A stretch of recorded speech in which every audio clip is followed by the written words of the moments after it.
पूर्णविराम. सिंह आणि उंदीर. एका दाट जंगलात एक बलाढ्य सिंह राहत होता. एकदा तो सिंह झाडाखाली गाढ झोपला होता. तेव्हाच तिथून एक छोटासा उंदीर खेळत खेळत सिंहाच्या अंगावर चढला.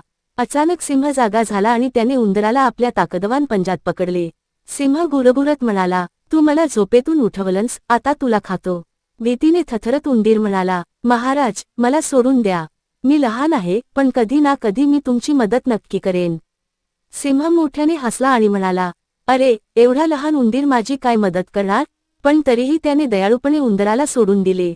काही दिवसांनी सिंह शिकाऱ्याच्या जाळ्यात अडकला. तो खूप ओरडला, पण कुणी मदतीला आले नाही.